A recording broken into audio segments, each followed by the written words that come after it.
Ny mofinaina isan'andro atolotry ny mpitandrina rakotina valina maoly.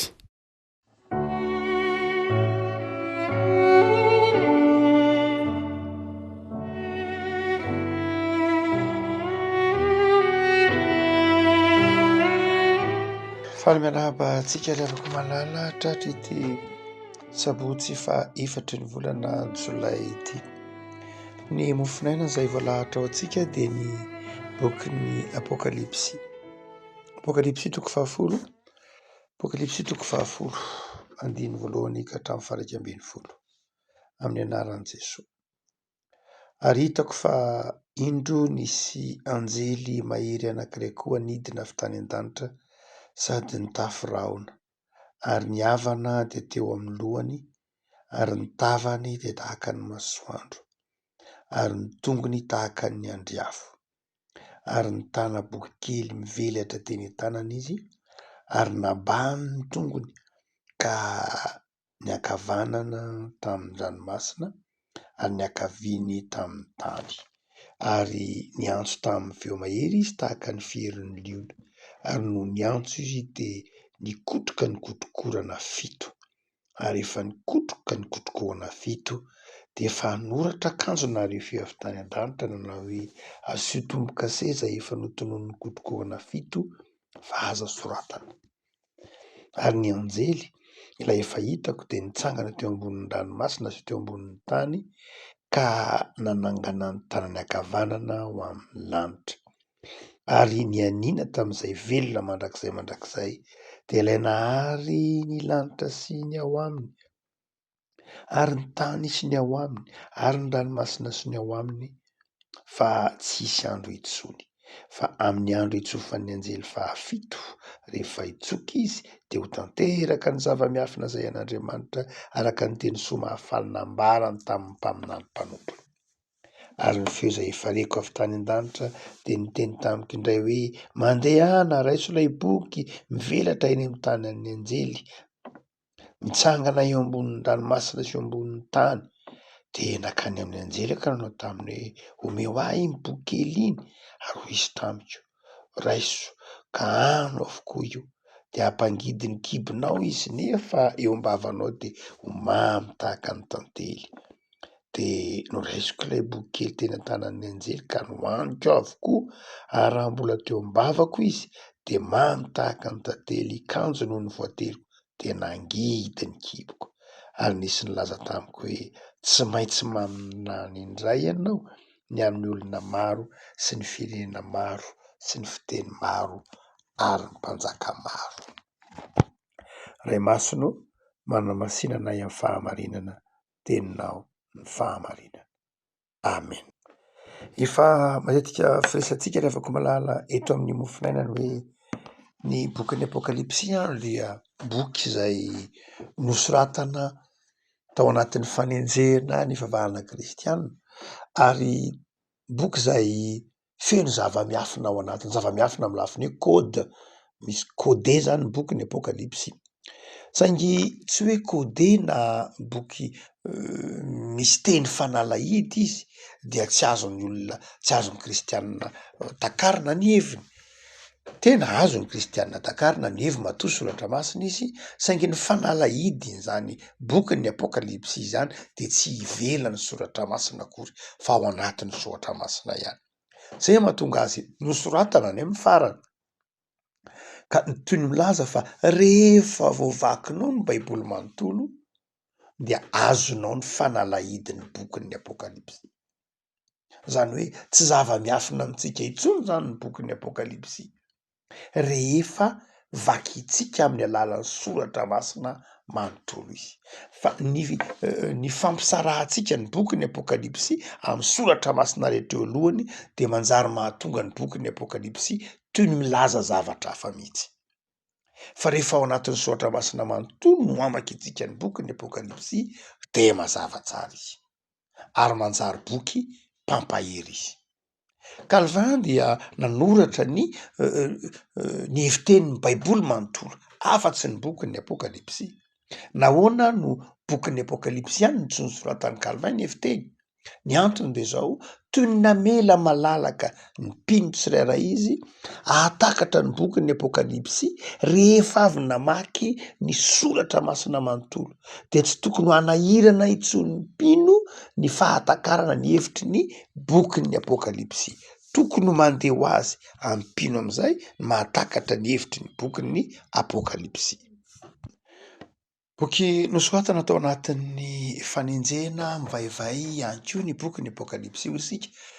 Ary zany dia boky izay natao ampahery izy, boky natao ampahery, boky natao nosoratana mba hamerina ny fitokisan'ny olona an'Andriamanitra. Mafy tsinona ny fanenjena vahana kristianina tamin'ny taonjato voalohany, nodorana ny kristianina, novonoina, noratraina tamin'ny andron'ny Jaona zany. Jaona apôstôly moa ny faraparany dia ambadiky ny taona 90 izay nahita ny fangiry firiana mafy mihitsy ny abibiny ny fanjakana Rômanina namono ny kristianina. No zany dia boky natao ampahery ireo kristianina tao anatin'izany fanenjehana zany izy. Raha mamaky le boky ny apokalipsy moa antsika dia mahita re boky toy ny sarotra ny famaky azy, toy ny mahita sarotra vakiana, sarotra raisina, fa raha ny tena marina de zao tokony mamerina antsika ao amin'ny fahatokinan'Andriamanitra indray izy. Mamerina ny mpino ao amin'ny fitiavana an'Andriamanitra. Boky mampitraka, boky mampiorina amin'ny finoana, boky manome fanantenana, boky manome toky fa ny fiainana miaraka amin'Andriamanitra de fiainana feno fifaliana na ao anatin'ny fangiry firiana aza. Noho zany dia ity boky ny apokalipsy itsika toko 10 zay zara-mofinaina ao antsika ity de ao anatin'izany toe-poso, toe-tsaina ary toe-panahy zany no amakitsika azy.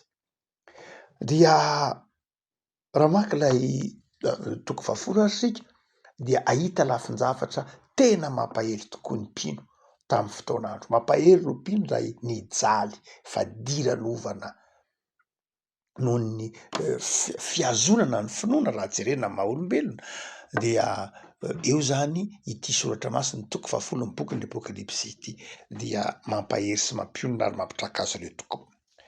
Hoy ny andininy voalohany toko 10 ary hitako indro nisy anjely mahery anankiray koa nidina avy tany an-danitra sady nitafy rahona ary niavana de teo amin'ny lohany ny tavany tahaka ny masoandro, ny tongony tahaka ny andriafo ary ny tana-boky kely mivelatra izy, ny tongony anankiray teo amin'ny tongony ankavanana teo amin'ny ranomasina ary ny tongony ankavia teo amin'ny tany.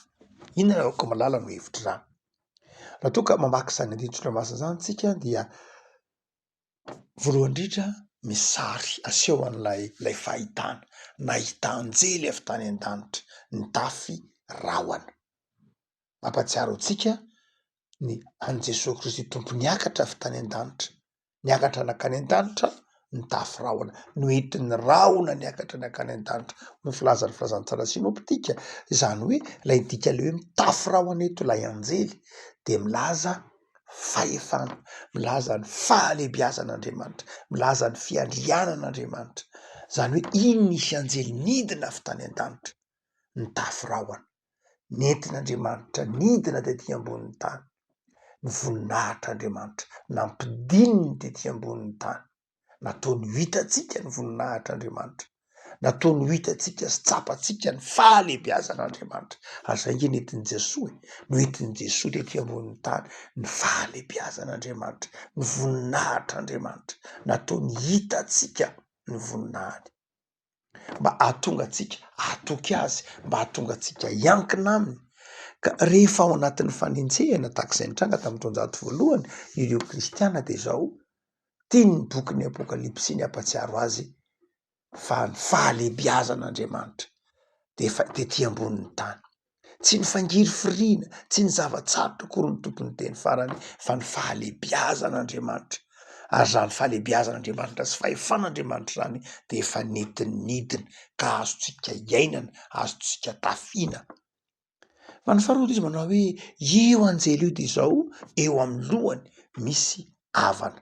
Mampatsiaro antsika ny bokin'ny Genesis tamin'ny safidran'ny Noa, manomboka amin'ny Genesis toko 9 tamin'ny safidran'ny Noa dia hoy ny filazan'ny boky ny Genesisy azy hoe rehefa tapitra ny vitany safi-drano dia nanao voady Andriamanitra, nanao faneken'Andriamanitra. Ary dia zay ny dikan'ilay havana hoe tsy handripaka tsony ny tany tsony amin'ny safi-drano. Zany hoe milaza inona lay havana io, lay ataontsika hoe famantarana lay berita noasika na lay fifanarahan'Andriamanitra tamin'ny Noa. Zay ny dikan'ilay havana io zay milaza fiadanana, milaza fandriampahalemana, milaza fahatoniana, milaza famindrampon'Andriamanitra. Ka Andriamanitra rehefa nidina tahaka ilay anjely mitafy rahona teo de zao mitondra fiadanana, mitondra fandriampahalemana, tsy mitondra korontana, tsy mitondra ady fa mitondra fiadanana. Andriamanitra ray midina taty amin'ny olombelona de Andriamanitra ny fiadanana de Jesoa io. No zany dia tena toky lehibe tokoa zany de afaka malala ho an'ireo kristianina tao anatin'ny fanenjehana hoe ny Andriamanitra tsika de Andriamanitra tompony hery sy ny fahefana, nefa Andriamanitra mitondra fiadanana, mitondra fifaliana. Tsy Andriamanitra ny fandravana tahaka izay nataon'ny Romanina, tsy Andriamanitra mpanimba zavatra tahaka ny nataon'ny Romanina zay nandrava ny tempoly, nandrava ny tanànan'i Jerosalema, fa Andriamanitra mitondra fiadanana. Zay ny Andriamanitra. Dia ny fahatelo de hoy ihany izy manao hoe ary hitako izy io izay ny tavany tahaka ny masoandro. Mampahatsiaro antsika ny fiovantareny Jesosy teo tendrombohitra, mamiratra, mazava. Andriamanitra mitondra fahazava-tsaina, Andriamanitra tsy tezitra amin'ny olona. Boky Nomeritiko 6 hamirapiratra ny tavany aminao anie Jehova ka mindra fo aminao. Zany hoe Andriamanitra mijery antsika, tsy Andriamanitra tezitra akory, tsy Andriamanitra vinitra, fa Andriamanitra faly am'izay rehetra mifitotra amin'ny finoana. Satria reo kristiana tamin'ny taonjato voalohany zay ny antefanto boky ny Apokalipsy zao de nieritreritra hoe nafoinao zay Andriamanitra, ngamba mikipy ny masonao Andriamanitra ka tsy mahita ny fahorianay, ngamba tsy tazanao tsony ny zavatra lalovanay, mafy ny mahazo anay, fa enjehiny zahay, halan'ny olona izahay, ravana ny fanananay, vonoiny zahay, fofony any ainay. Dia eto ny bokin'ny Apokalipsy dia milaza manao hoe io Andriamanitra naniraka ny mpanompony, io Andriamanitra tonga ety amin'izao tontolo zao tamin'ny alalan'i Jesoa de zao mazava ny tarehiny tahaka ny masoandro, tsy mitondra haizina akory fa mitondra fahazavana, mitondra fiainana, mitondra fifaliana, mitondra fiadanana ary tsy tezitra na ao anatin'ny fangirifirina, satria rehefa anatin'ny fangirifirina mantsy de mieritreritra hoe tezitra aminay angamby ianao, narinao angamby zay. De hoentin'ny bokin'ny Apokalipsy tamin'ireo kristianina voahentsika manao hoe tsy tezitra akory Andriamanitra, fa faly am'ireo zay mifikitra mafy amin'ny finoany, faly am'ireo zay miazona mafy nilay satroboninahitra. Hitantsika ao amin'ny bokin'ny Apokalipsy 2:7 hoe tany mafy zay anananao mba tsy hisiaka ny satroboninahitra ao. Zany hoe ho an'ireo zay antefana zany afatra izany dia ireo mpino miazona ny finoany de zao tokony hatsiaro izy fa Andriamanitra tompony de Andriamanitra faly aminy. Fa ny fahatelo zay aseho lay fahitana to izy manao hoe ary hitako ny tongotry lay anjely de toy ny andry afo ary ny ilany ankavanana de anaty ranomasina ary ny ilany ankavia de eto amin'ny tany, zay toy ny andry afo. Inona moa lay andry afo? Mampahatsiaro antsika ny Eksodosy 4:10 sy ny manaraka rehetra 10:10, zany hoe rehefa namakivaky ny hefitra ny zanak'Israely de zao nisy lay andry afo, zany hoe toy ny colonne andry afo zay toy ny poteau koa tsy maninona fa zay afo nitarika azy tamin'ny andro sy tamin'ny alina, tamin'ny andro rahona, tamin'ny alina andry afo. Ary dia io lay Andriamanitra zay eto am'izao tontolo zao manafana, lay andry afo de zao manafana, manome fahazavana sady manome hafanana ao anatin'ny alina, ao anatin'ny fangirifirina de zao io eny izy andry afo.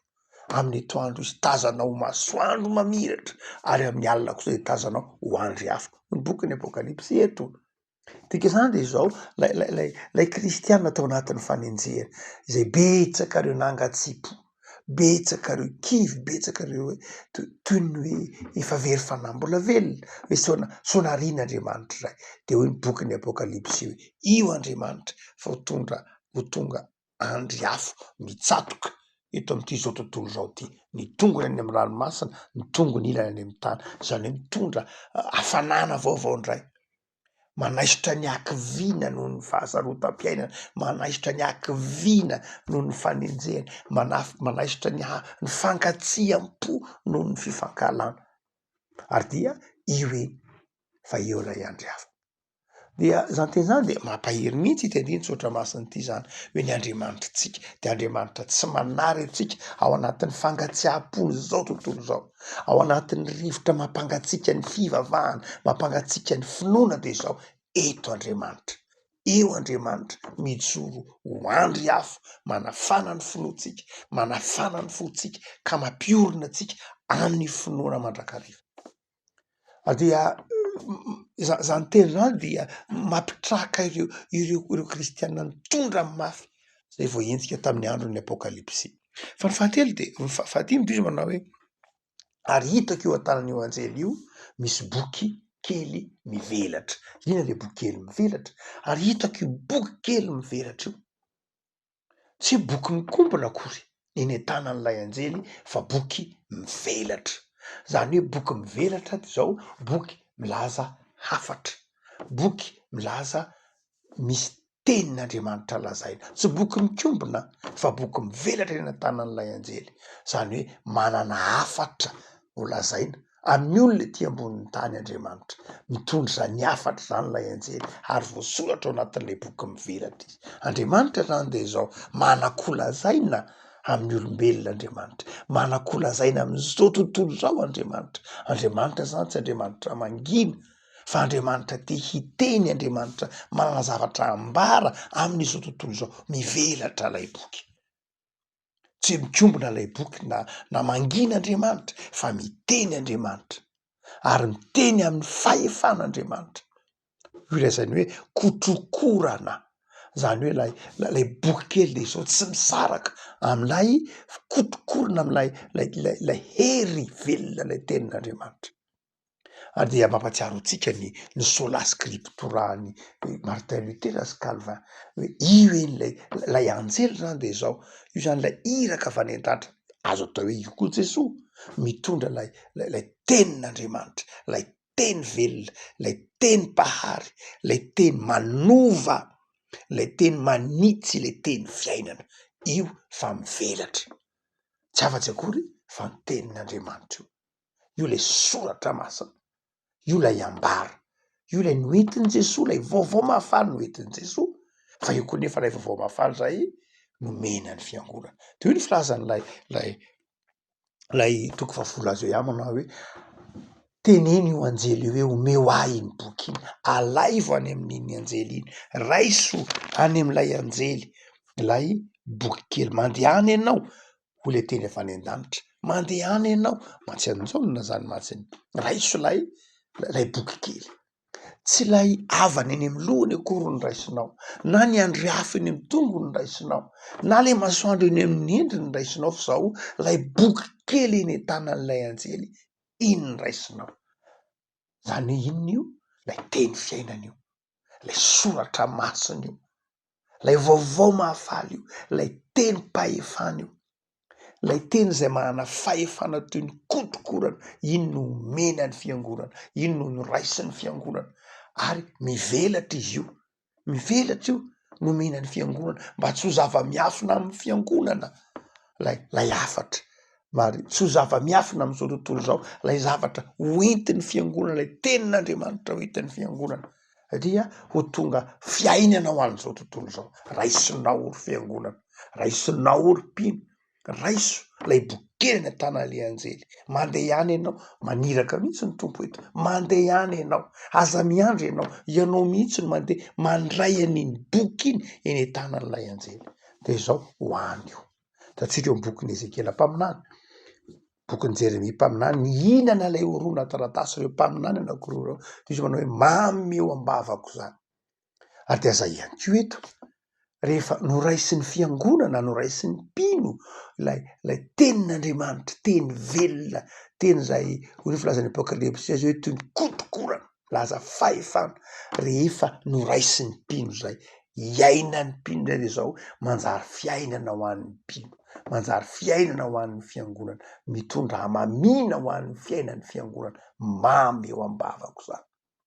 Afako malala mampahery tokoa ity apokalipsy toko 7 ity ho an'ireo kristianina zay vao entsika manome toko fa ny tenin'Andriamanitra izay toriana ao anatin'ny fanenjehana de zao teny velona.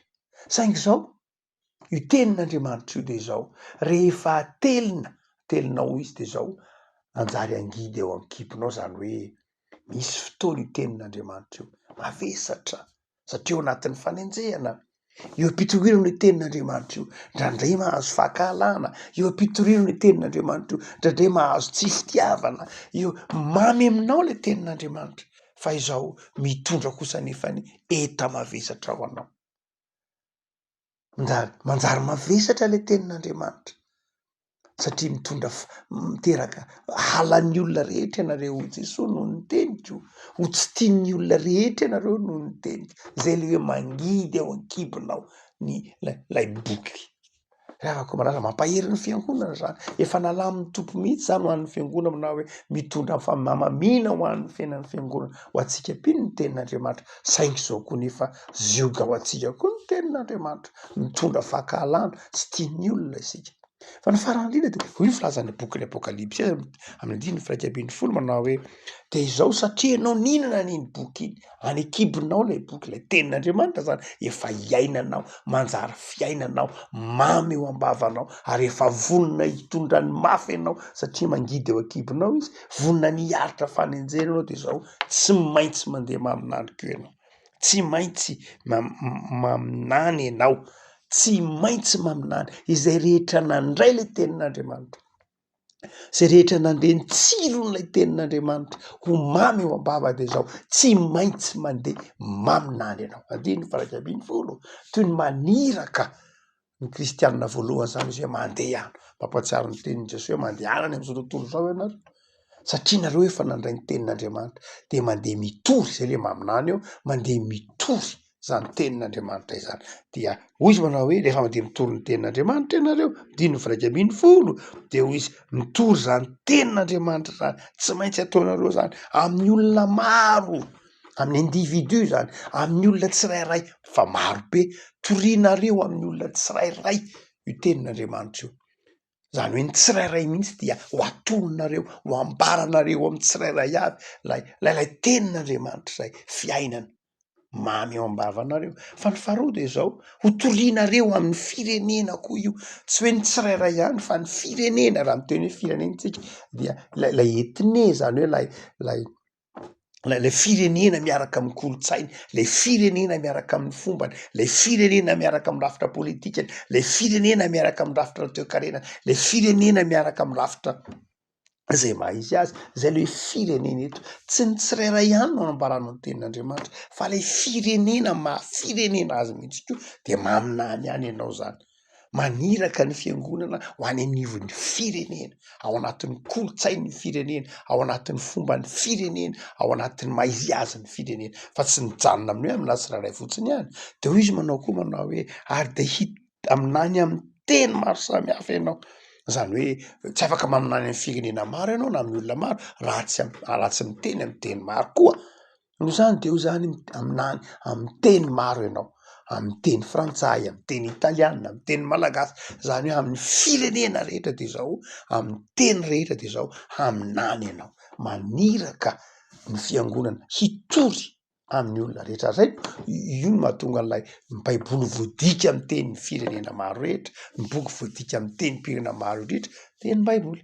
Noho zany dia aminany hanambarany baiboly amin'ny firenena rehetra amin'ny fiteny maro samihafa. Ary hoy izy mamara anazy manao hoe de zao koa ary amin'ny mpanjaka maro mihitsy, zany hoe amin'ny fahefana rehetra, dia amin'ny mpanjaka, amin'ny mpitondra, amin'ny mpanapa-kevitra dia handeha aminany any ianao, ambaranao any le tenin'Andriamanitra izay teny fahefana, teny manova, teny manitsy, teny tsara, teny mampahery, ambaranao amin'ny mpanjaka maro.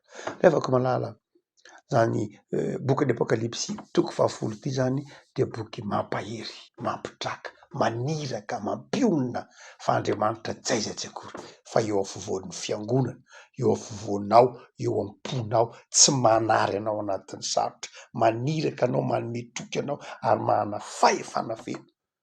Zany Andriamanitra zany tsy aiza tsy akory fa ao am-ponao ary mitantana anao sy mampahery anao.